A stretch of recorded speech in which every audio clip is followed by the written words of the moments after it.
الحمد للہ رب العالمین والعاقبۃ للمتقین والصلاۃ والسلام علی سید الانبیاء والمرسلین وعلی آلہ الطیبین واصحابہ الطاہرین اما بعد۔ اعوذ باللہ من الشیطان الرجیم، بسم اللہ الرحمن الرحیم۔ قال ھذا صراط علی مستقیم ان عبادی لیس لک علیہم سلطان الا من اتبعک من الغاوین وان جہنم لموعدہم اجمعین لہا سبعۃ ابواب لکل باب منہم جزء مقسوم ان المتقین فی جنات وعیون ادخلوها بسلام آمنین ونزعنا ما فی صدورہم من غل اخوانا علی سرر متقابلین لا یمسہم فیہا نصب وما ہم منہا بمخرجین۔ صدق اللہ العظیم۔ اللہم صلی علی سیدنا و مولانا محمد وعلی آل سیدنا و مولانا محمد وبارک وسلم وصلی علیہ۔ تفسیر نور القرآن، سورۃ الحجر، آیت نمبر 41، 42، 43، 44، 45، 46، 47 اور 48 ہمارے آج کے درس شریف کا موضوع ہے۔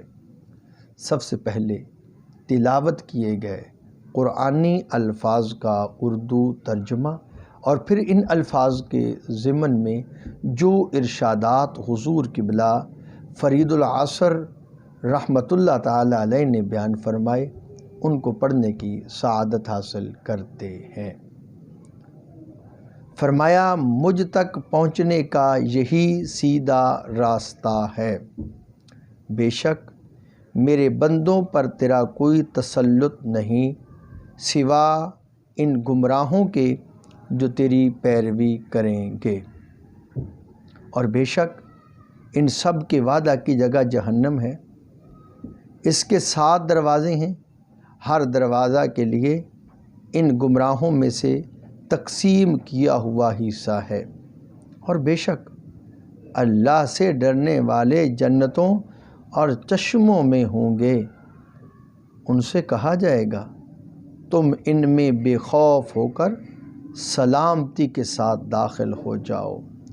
ان کے دلوں میں جو رنجشیں ہوں گی ہم ان سب کو نکال لیں گے، اور وہ ایک دوسرے کے بھائی ہو کر تخت نشین ہوں گے، اور ان کو وہاں پر نہ کوئی تکلیف پہنچے گی اور نہ ہی وہ وہاں سے نکالے جائیں گے۔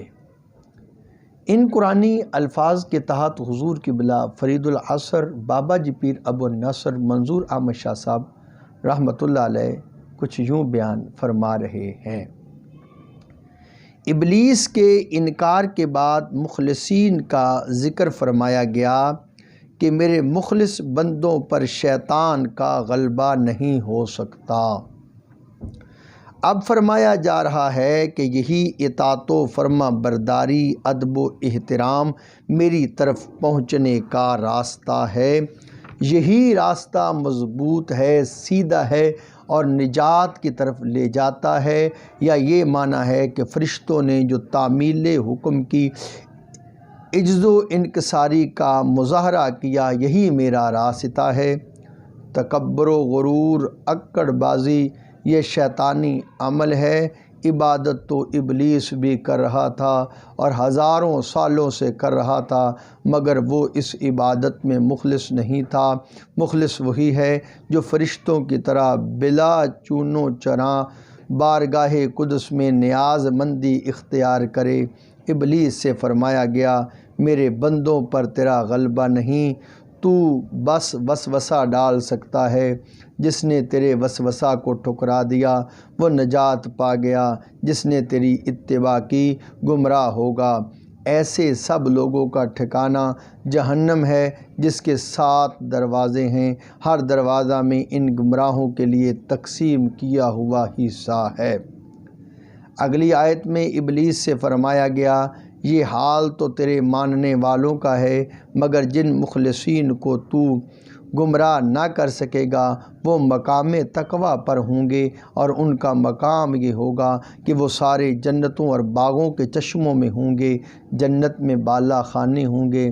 یہ مقامات اولیاء، متقین اور صالحین کے لیے ہوں گے، اور انہیں اللہ کی طرف سے محبت بھرا پیغام ملے گا کہ تم سلامتی امن کے ساتھ جنتوں میں داخل ہو جاؤ۔ حدیث شریف میں آتا ہے جنت میں داخل ہوتے وقت مومنین کو کئی خوشخبریاں سنائی جائیں گی۔ ایک یہ کہ ہمیشہ زندہ رہو گے، دوسری یہ کہ ہمیشہ تندرست اور صحت مند رہو گے، تیسری یہ کہ ہمیشہ قائم رہو گے، کبھی نکالے نہ جاؤ گے۔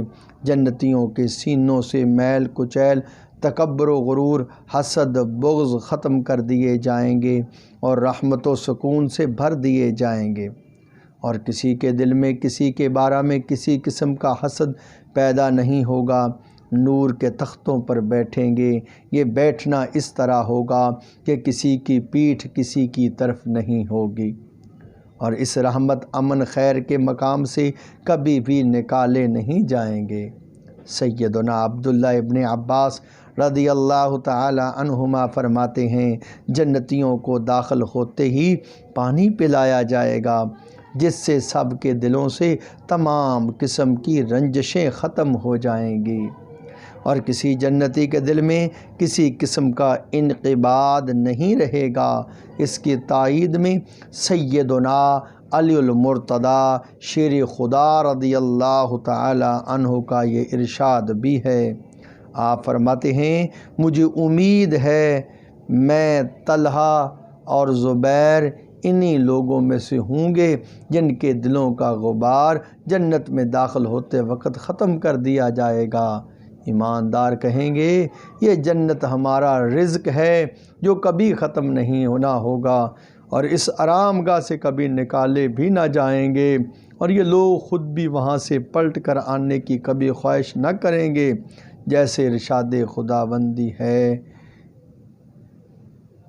اور فرمایا یہ واضح ہے کہ وہ واپس آنا نہیں چاہیں گے۔ دعا ہے اللہ تعالیٰ نور قرآن سے ہمیں اپنے سینوں کو منور کرنے کی توفیق عطا فرمائے۔ وصلی اللہ تعالیٰ علی حبیبہ سیدنا محمد وعلی آلہ و اصحابہ بعدد خلقہ وبارک وسلم۔